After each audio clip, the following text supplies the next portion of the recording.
Hello there, I'm Sandy Allnock, and today I'm going to compare Platinum Carbon Black ink, which has been my favorite for a long time, to a new one in my studio, Speedball Super Black. It was on sale at my local art store, so I picked some up to give it a try. I'll be using my fountain pen. This is an Eco Twisby medium nib, and I am going to show you how I swapped from one black ink to another black ink. And so if you don't know how to use a piston pen, that will be helpful. And then I'm going to do two sketches because after I did my swatch tests, something didn't make sense. So I thought I'll try it in a sketch. Maybe the swatches didn't work. And I tried two of them and I couldn't make it do it again. So by the end of this, you'll have to decide if I'm a dummy or if it was just really a reasonable question I had.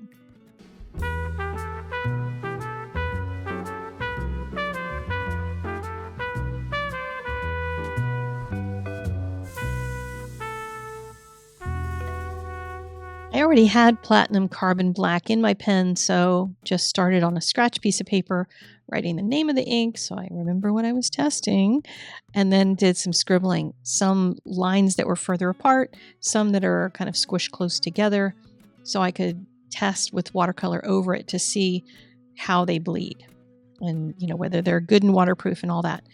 Then I wanted to change the ink in the pen. I ejected all of the ink back into the Platinum Carbon Black bottle. Usually I do this process under the sink, which is to suck water into the pen via the piston. That's what I'm doing, twisting the back end and then spitting it back out.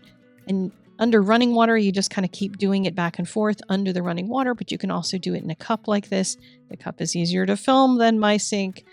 So going back and forth, you can keep going at that until it's clean. But of course, you're sucking gray water back up into the pen, so it's not going to be fully clean. When you're going from black to black, it doesn't matter a whole lot, except I want to make sure that I'm testing only the Speedball ink. So I went to the sink and really washed it out. You can see how clean you can get your pen. And if you have one that's not a clear pen, you won't be able to see that as easily. But you can usually test by when the water comes out completely clear, then the pen is clean. So I'm going to fill it up, and the Speedball bottle is one that has a bigger top to it. It's bigger opening, which is easier for filling, except for when you flick your pen and you get ink everywhere. So that was an oops, but I sucked the ink into my pen, and then I put that darn lid on. The bottle doesn't feel really stable on my table, and I'm such a klutz that I do like the Platinum Carbon Black bottle because it doesn't feel like I'm going to knock it over. Anyway, doing the same thing with the Speedball Super Black, some really, really black ink, and then some more far apart lines just to make sure I have an equal test. And after they were dry, the Speedball Super Black actually looks a little blacker. I don't know if you can even tell here. It was a tiny shade blacker, a little cooler. The Platinum Carbon actually looks a little warmer by comparison, but I don't know if anybody would be able to tell in your drawings at all. So I decided I'd throw some color in here. I mixed like a really pale kind of green. Pale colors will show any of the bleeding in the ink better because you'll be able to see it.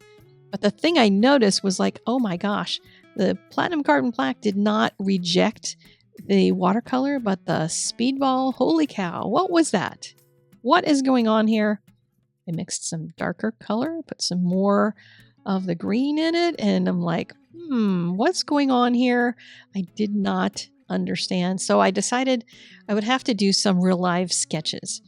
This is one of the reasons why, for me, real live sketching helps to be able to test something rather than splooging stuff. I'm not a big fan of swatch tests like this because I want to see how it's going to perform in real life. And even after it was dry, the watercolor just seems to have pushed away from the Speedball Super Black ink. It's just weird. It's just a weird thing. And I mean, I've seen that in certain kinds of situations, but I've never really thought about it. I've just always switched to a different pen or something. And then I eventually landed on Platinum Carbon Black, which never did that. So I thought, hey, I've got a great ink that way. But since I bought this ink, I was not going to just reject it out of hand. And by the time this is done, you're going to see why I'm glad that I didn't, because it didn't do that in my sketches. And I'll explain that as we go. Anyway, this is a sketch of a little sheepy that I found online, and I decided to use the blocking in technique that I talked about in a previous video, kind of trying to put together shapes. There's like a head shape, there's 2 ears, there's a rectangle with rounded corners on it. I'm just looking for the big shapes in the photograph to try to make the sketch of it.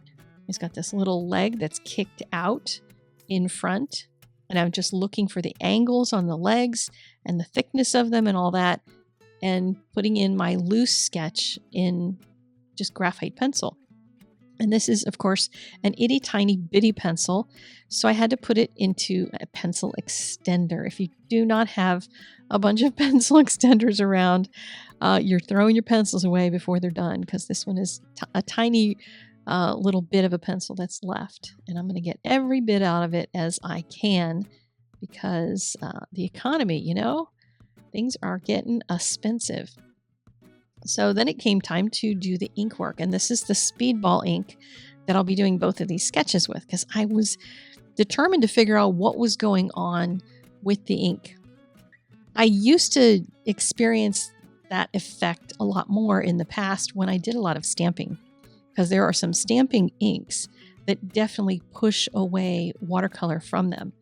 It's, like this weird reverse magnetism that they've got. And I would, choose some very specific inks when I was going to use watercolor so that I didn't have that issue. And I had never really experienced it with a drawing ink before. And I had tried at one point years ago a bunch of different black inks for using with pen and ink drawings, and I don't recall really seeing that. Maybe I wasn't paying attention, I don't know.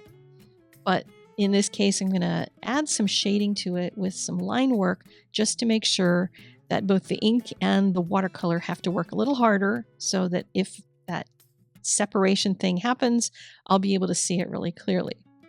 So just, kind of putting in some hash mark lines in order to create some of the shadow shapes on the wool.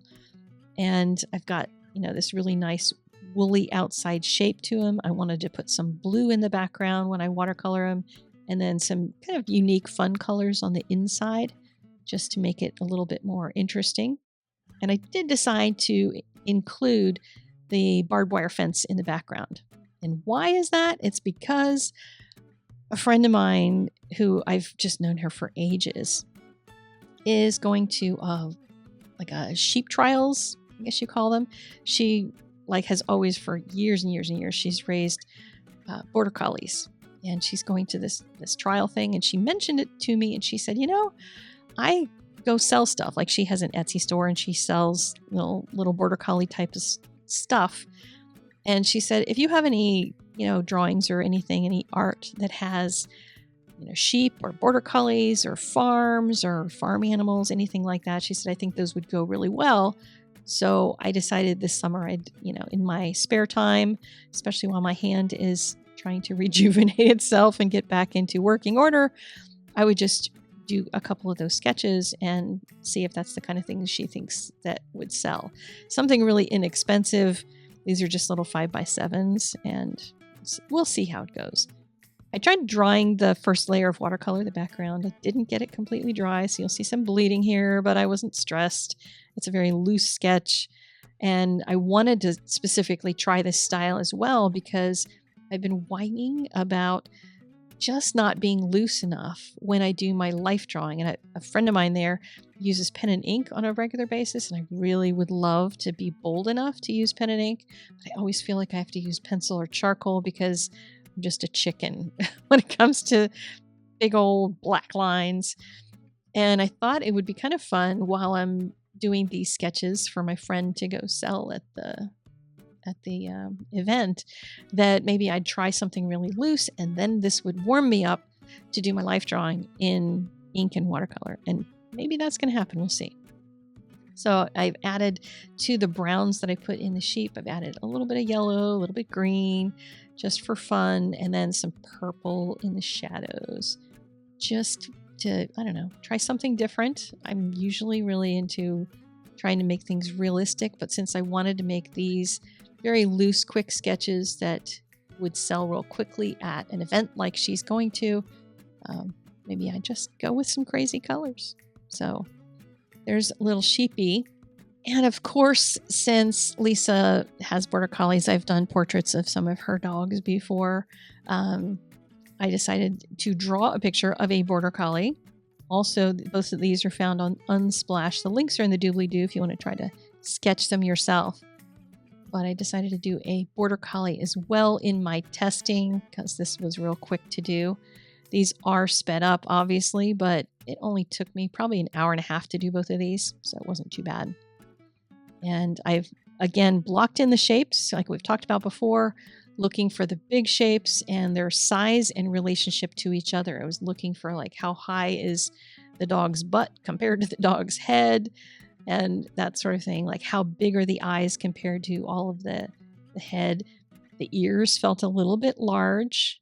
And this is the place when you're doing the pencil sketch that you can kind of check and see if things feel a little off or not. The back paw is tucked underneath of the body, so it's going to kind of mush together. The picture, of course, has a black background, so I'll be just doing the dog itself. And that means I have to look a little more carefully because the black dog disappears into the black background a little bit. So to start the ears off, I just put the tops of the shapes on there and decided once I get this done, I'll be able to tell better how big the ears should be and if I've made them too wacko weird, which I guess shouldn't matter a whole lot since it's just a quick sketch and it's not supposed to be someone's dog, so if they do decide they want to purchase this one, I'm sure it'll look like close enough-ish to their pup.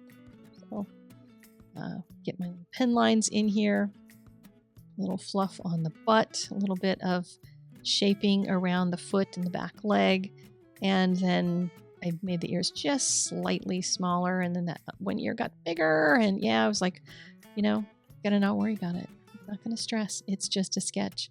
When I erased the pencil lines, I didn't really see that they were too big, because that dog does have some honking big ears. So I started putting in some happy colors, like crazy happy colors again, just to see what goes on here. I don't know. I've always kind of wondered if people will purchase a picture of a dog that is not their dog, because this is going to a place where a lot of people may have border collies, but they know what their border collie looks like. Are they going to purchase something that looks like somebody else's border collie? Like, what if their border collie doesn't have these exact markings on it that I've painted in here? I don't know. This is going to be a test to see what happens. The brush I'm using, by the way, is my silver point brush. And it's one that I've used before here on this channel. It's got a silver point on the back that you can use for a little pencil sketching if you're not going to erase, because you can't really erase. It's actually not silver point, it's ethergraph, I think is the name of it. Anyway, it's not great for sketching with, but the brush is lovely, and you can get all these nice big sploogey washes with it. So once I got my blues and purples in there, I decided to mix a color that would be like a bluish kind of black color out of the colors that were already in here, and just add some of that so it doesn't feel like it's an entirely like crazy blue dog. These dogs aren't blue. If I do more sketches of border collies, I'll have to do some in brown because I know some of the people that will be there will have brown dogs. And then used a lot of water on my dirty brush to create some shadows on the doggo. Then decided to just wash over this stuff on the back and let those colors mix very softly. And then at the very end, I had to put a little bit more pink into the mouth so it would feel all happy. And I also realized that like these dogs are super excited and wired all the time. And I wanted something to make it feel energetic, because this was a seated, like a laying down position. And I wanted the dog to feel like, ooh, I'm tense, I'm excited. I just, throw a ball. Give me a gate to jump over. I want to go chase a sheep. So I put some splooges on it and then dabbed them off so they'd be lighter than the dog. and then got it all dried up. So there is the dog with no push away from the lines.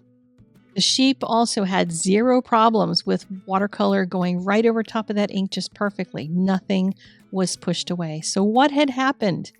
Well, I felt like a dummy, and if you think I'm a dummy, I want you to leave me an emoji for like one of those crazy faces in the comments down below. These two sketches were done on Arches 100% cotton cold press watercolor paper. The swatch was from my pile of like leftover little bits, and it's not good paper. It's just a student grade paper. And I keep it around for like just splooging little things. Did not think that would matter with a test like this, but it did. Now, this kind of paper is something that I find in a lot of my sketchbooks too. So I'm not going to use the Speedball in my sketchbooks lest I have that problem. But I am going to switch to using it only on Arches, on good papers. And I'm going to use it with dip pens because the other thing that I found was that my pen always needed to be warmed up again. Every time I set it down for 10 minutes and picked it back up, it just didn't want to start drawing. So I had to scribble with it. And it turns out that's the thing with India inks. They're not good in fountain pens. So I'll be using that with a dip pen in the future so I don't have that trouble, and going back to my carbon black in my fountain pen. If you're a fan of wash and ink, or maybe you just want to learn how, then I do have some classes over on my website. I invite you to check them out. There's a link in the doobly-doo, along with all the supplies, including the pen. This is an Eco Twisby. I love these pens, and this happens to be the medium, which is turning out to be my favorite in the last couple of years. They do have a fine and an extra fine as well, so I've linked all three down below so you can check them out. If you have not subscribed, why not? Get busy clicking that button. And if you haven't hit the like button, I will wait. Have you clicked it yet? It's a big thumb. Yeah, just click the yeah, it's a big thumb right there. Yep, you got it. All right, thank you. I will see you guys again next time. Have an awesome, awesome day. Bye-bye.